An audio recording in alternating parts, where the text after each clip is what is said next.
महिला गुप्तहेर गौराने पोर्तुगीज अधिकारी मार्सेलो कोस्टाला का मारले?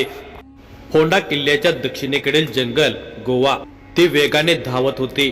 तिने आपला चेहरा लपवण्यासाठी डोक्यावरून पुढे डोळ्यापर्यंत घेतलेला एक अखंड काळा कपडा खाली पडला. तिचे मोकळे केस आता हवेवर स्वार झाले होते. ती पहाडाच्या वरच्या बाजूला धावत होती. अतिशय वेगाने तिने युरोपीय बनावटीची काळ्या रंगाची तंग विजार पेहरली होती. ती विजारीवर कमरेभोवती सुंदर नक्षीकाम केलेला लोंबकळणाऱ्या साखळ्या असलेला चांदीचा कमरपट्टा बांधला होता. आपला स्त्री देह झाकण्यासाठी फुगीर बाह्यांचे युरोपीय बनावटीचे पांढरे वस्त्र तिने घातले होते. नाभीसकट तिच्या पोटाचा भाग मात्र उघडा होता. तिच्या धावण्याचा वेग प्रचंड होता. हातातल्या भाल्याला अगदी प्रशिक्षित योद्ध्यासारखे तिने तोलून धरले होते. धावतानाच निशाणा साधून तिने भाला हवेत फेकला. त्या भाल्याने अगदी सटीक निशाणा गाठत एका स्वाराच्या पाठीत प्रवेश केला. घोड्याच्या खिंकाळी सोबत त्या स्वाराने आर्तपणे आवाज काढला आणि तो लगेच खाली कोसळला. भाला फेकल्यावर मोठमोठ्याने श्वास सोडत ती थांबली. आपले हात झटकून तिने डोळे बारीक करून खाली कोसळलेल्या त्या स्वाराकडे पाहिले. मोहीम फत्ते असे ते तोंडातल्या तोंडात पुटपुटली. मग त्या स्वाराजवळ गेली. त्याच्या पाठीतून भाला काढून घेत तिने लाथेने त्या स्वाराच्या पार्थिवाला वळवले. त्याच्या चेहऱ्यावर पाय ठेवत ती स्वतःशीच पुटपुटली, मार्सेलो कोस्टा, तुझा अध्याय संपला. सिद्ध्याचे हात बळकट करण्याचा प्रयत्न करत होतास ना, त्यासाठी आता तुझेच हात शाबूत राहणार नाहीत. आणि तिने त्या पार्थिवाच्या हाताला भाल्याने भोसकले. तो एक पोर्तुगीज अधिकारी होता. शिवरायांशी प्रत्यक्ष वैर न पत्करता छुप्या पद्धतीने स्वराज्यावर आक्रमण करण्याचा गोव्याच्या पोर्तुगीजांचा बेत होता. त्यासाठी मार्सेलो जंजिऱ्याच्या सिद्धीची मदत घेणार होता. तो सिद्धीला मोठ्या प्रमाणामध्ये आर्थिक सहाय्य तसेच शस्त्र दारुगोळा तोफा देण्याचा करार करण्याच्या बेतात होता. सावजींच्या गोव्यातल्या हेरांना ही बातमी कळताच त्यांनी श्रीवर्धनला जासूस पाठवून सावजींपर्यंत खबर पोहोचवली. सावजी अंथरुणाला खेळले असले तरी ते स्वराज्य कार्य तितक्याच निष्ठेने पार पाडत होते. त्यांनी लगेच गौराला गोव्याला पाठवले.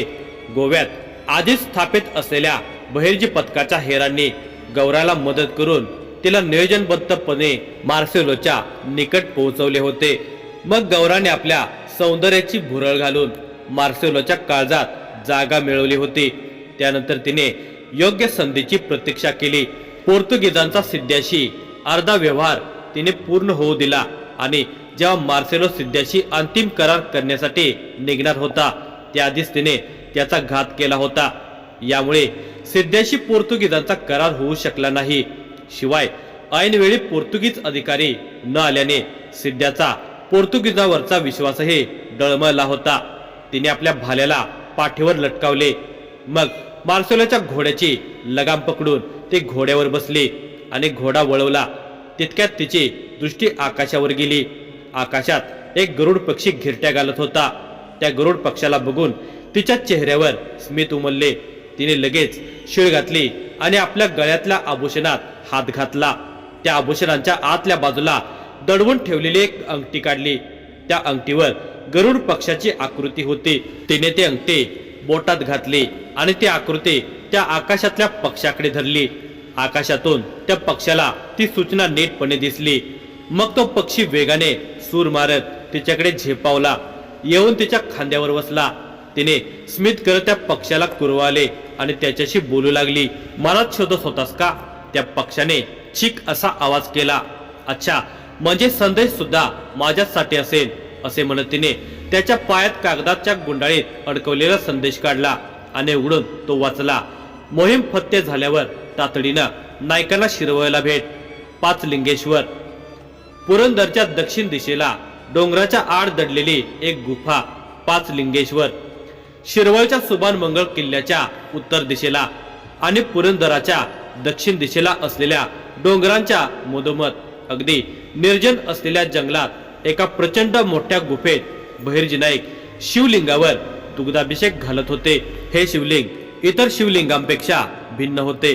ते प्राकृतिक गुहेत प्राचीन काळापासून स्थापित केले गेले होते। त्याच्या अग्रभागी 5 बाजूंना 5 पाण्याचे टोके होते। निबिड जंगलात असल्याने ही गुहा मानवापासून दुर्लक्षित राहिली होती, परंतु गुप्तहेर खात्याच्या गुप्त स्थळांच्या निर्मितीसाठी अशा गुहांचा शोध घेत असताना बहिर्जी पथकाला या गुहेचा शोध लागला होता। त्यानंतर ही गुहा हेरांच्या भेटीगाठीसाठीचे प्रमुख स्थळ बनली। त्याचे कारण म्हणजे या गुहेपासून शिरवळ, सिंहगड, राजगड आणि पुरंदर हे किल्ले अगदीच नजीक होते। शिवाय विजापूरला जाण्यासाठीचा हेरांचा मार्ग आणि शिरवळचे प्रशिक्षण केंद्रही जवळच होते। अर्थातच बहिर्जी पथकाचे मुख्य ठाणे हे शिरवळच होते असेही म्हणू शकतो। नायक शिवलिंगाला अभिषेक घालत असताना शिवस्रोतांचे पठण करत होते। आगामी मोहिमेसाठी शिवाने आपल्या पाठीशी राहावे म्हणून ते त्याला आवाहन करत होते। त्याच्या समोर मोहिमेसाठी निवड झालेले बहिर्जी पथकाचे हेर रायाजी, मंबाजी आणि काशी हेही होते। तेही शिवाच्या आराधनेत लीन झाले होते। ते गेल्या 4 दिवसापासून 5 लिंगेश्वरला मुक्काम ठोकून होते। प्रत्येकाच्या रजा आटोपल्यावर नायकांनी प्रत्येकाच्या घरी जासूस पाठवून त्यांना 5 लिंगेश्वरला बोलावून घेतले होते। परंतु 5वा दिवस उजाडल्यावर देखील मोहिमेसाठी नाईक का निघत नाही आहेत हे कोडे मात्र त्यांना उमगले नव्हते। मंबाजी आणि काशी आपल्या भावनावर आवर घालून होते। नायकांच्या समोर आपली अपरिपक्वता दिसून नये याची ते पूर्णपणे काळजी घेत होते।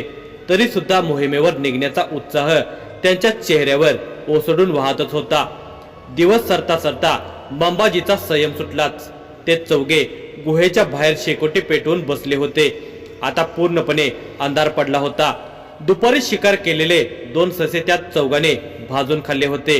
शिवरायांच्या पराक्रमाबद्दल गप्पा मारून झाल्या होत्या। छत्रपती शहाजी राजांच्या मुत्सद्दी राजकारणाच्या गोष्टीही संपल्या होत्या। मग मंबाजीने हळूच नायकांच्याकडे विषय काढला।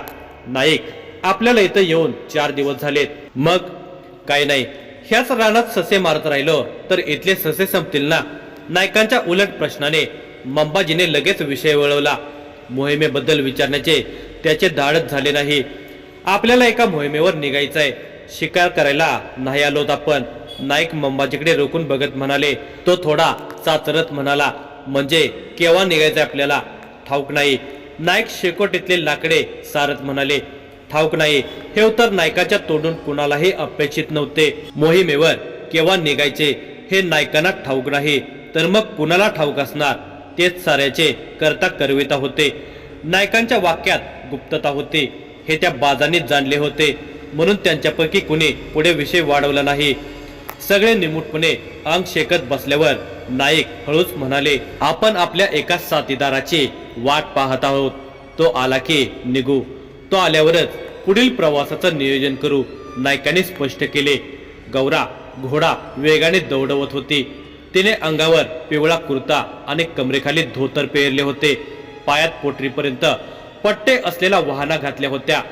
आपले पाय कुणालाही दिसू नयेत याची तिने पुरेपूर काळजी घेतली होती। डोक्यावर पांढरा फेटा घातला होता आणि चेहऱ्यावर खोट्या मिशात चिटकवल्या होत्या। आपल्या स्त्री देहाला पट्ट्याच्या सहाय्याने बांधून झाकले होते। मग त्यावर तिने कुर्ता घालून युवकाचा वेश धारण केला होता। लांबचा प्रवास वेगाने करण्यासाठी तिने ही शक्कल लढवली होती। स्त्री वेशामध्ये अखंड प्रवास करण्यात अनेक बाधा उत्पन्न झाल्या असत्या हे ती जाणून होती। ती गोव्याहून थेट श्रीवर्धनला गेली। तिथे सावजींची भेट आणि आशीर्वाद घेऊन ती नायकांच्या ठिकाणाच्या शोधात शिरवळपर्यंत पोहोचली होती। सावजींनी तिच्याशी मोहिमेबद्दल काहीशी चर्चा केली होती, पण सगळी रणनीती नायकच ठरवणार होते, म्हणून अजून तरी तिचे डोके रिकामे होते। मोहिमेबद्दल कसलेही नियोजन तिच्या डोक्यात सुरू नव्हते। तिने अचानक घोड्याचा लगाम खेचला। ती शिरवळपासून बरीच पुढे आली होती। तिने घोड्यावर कंदील लावला होता, तसा काहीसा चंद्रप्रकाश होताच, पण मार्ग शोधण्यासाठी तो पुरेसा नव्हता। तिने आपल्या वाहनांच्या पट्ट्यात हात घातला। एक चौरसाकृती कागद बाहेर काढला। तो शिरवळपासून 5 लिंगेश्वर पर्यंत पोहोचण्यासाठीचा नकाशा होता। हा नकाशा तिला सावजींनी दिला होता। तिने कंदिलाच्या प्रकाशात नकाशा पाहिला। छोट्याशा दिशा यंत्राच्या सहाय्याने तिने दिशा बघितली। हे दिशा यंत्र तिने गोव्यात असताना पोर्तुगीजांच्याकडून मिळवले होते। त्या नकाशानुसार दिशा बघून ती पुन्हा प्रवास करू लागली। आता तिचा प्रवास थोडा संत झाला होता, कारण रस्ता भटकू नये याची काळजी घेत ती पुढे जात होती।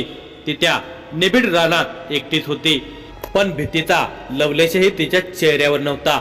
रात्रभर शिरवळला विश्राम करून प्रातःकाळी पुढच्या प्रवासाला ती निघू शकली असते, पण ती गौरा होती। आव्हानांना स्वीकारणे तिला नेहमीच आवडत असे। घोड्याच्या टापांचा आवाज कानावर पडताच रायाजीने कान टवकारले। बहुतेक आपला साथीदारच येत असावा, रायाजी पुटपुटला। ते चौघे अजूनही शेकोटी भोवतीच बसले होते। त्यांच्या चेहऱ्यावर आता हळूहळू निद्रेचे सावट पसरू लागले होते। काही वेळाने ते गुहेत जाऊन झोपणारच होते। नाही, माझ्या मते आपला साथीदार नसावा, नाईक कसला तरी विचार करत म्हणाले। एक स्त्री रात्रीच्या प्रसंगी एकटी या गर्द रानात शिरण्याचे धाडस करणार नाही असा त्यांनी अंदाज बांधला होता, कारण तो साथीदार स्त्री आहे की पुरुष हे फक्त त्यांनाच माहिती होते। पण मग कुणी घोडेस्वार इकडे कशाला येईल?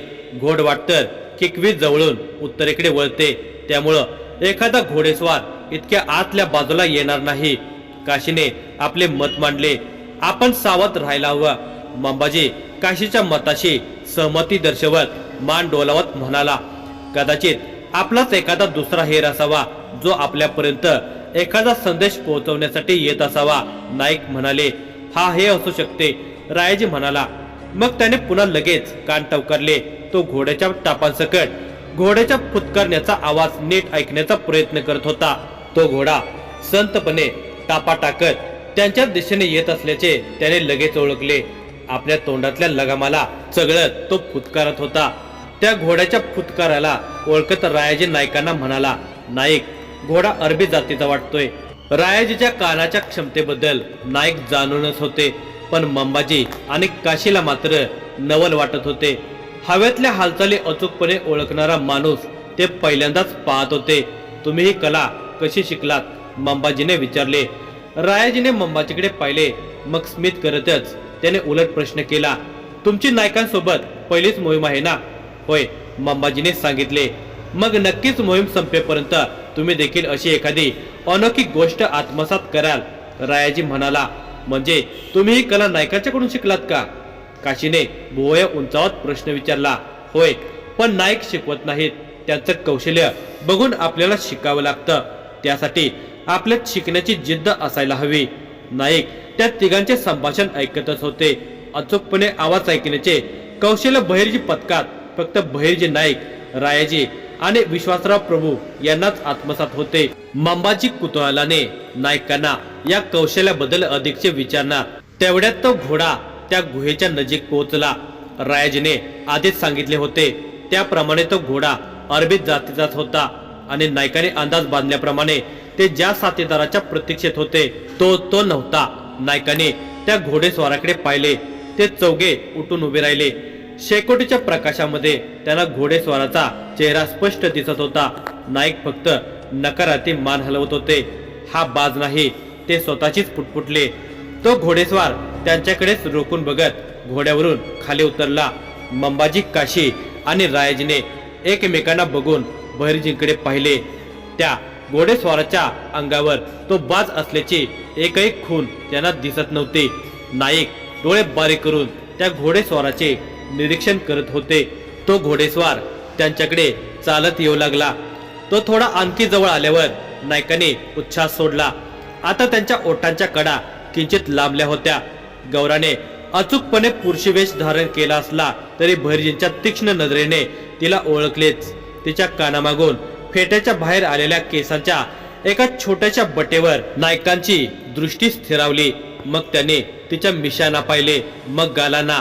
त्यांना आता खात्री पटली होती, मंबाजी, रायाजी आणि काशी मात्र अजूनही ओळखू शकले नव्हते। गौराने चौघांच्याकडे पाहिले। तिला त्या चौघांमध्ये बहिर्जी नाईक कोण हे ओळखायला वेळ लागला नाही।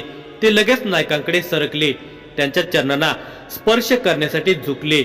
नायकाने तिच्या पाठीवर शाबासकीची थाप मारली। मग तिच्या खांद्याला पकडून तिला उठवले आणि म्हणाले, तुझ्या पराक्रमाबद्दल सावजींकडून फार ऐकले आहे, आणि आता नुकतेच ज्या मोहिमेवर गेली होतीस त्या मोहिमेबद्दल सुद्धा। गेली होती. बंबाजी पुटपुटला. तो गोंधळला होता. त्याने हळूच काशी आणि रायाजीला विचारले, हा पुरुष नाही का?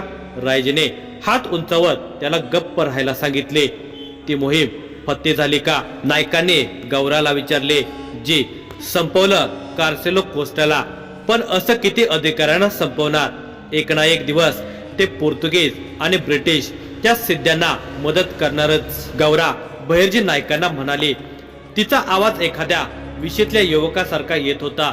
अर्थात तिने तशा आवाजात बोलण्याची कला आत्मसात केली होती. तुझं म्हणणं योग्यच आहे. एकदाचा संपवायलाच हवा हा प्रश्न. त्यासाठी सिद्ध्याचा जंजिरा स्वराज्यात सामील करणे हाच एकमेव उपाय आहे. सिद्धी संपले की हा प्रश्नही संपेल कायमचा. ठीक आहे, ह्यावर आपण नंतर विचार करू. तुर्तास तरी एक मोठी मोहीम आपल्याला हाती घ्यायची आहे. नायकांच्या चारही साथीदार नायकांभोवती उभे होते. नाईक पुढे म्हणाले, आपल्याला सुरतेला निघायचंय आणि समुद्र मंथनाप्रमाणे आपल्याला संपूर्ण सूरज ढवळून काढायचे. त्यातून निघणाऱ्या मौल्यवान रत्नांनी आपल्याला शाहिस्ते खानानं उद्ध्वस्त केलेल्या आपल्या मातृभूमीला पुन्हा सजवायचंय. मुघलांकडून व्याजासकट सारं वसूल करायचंय.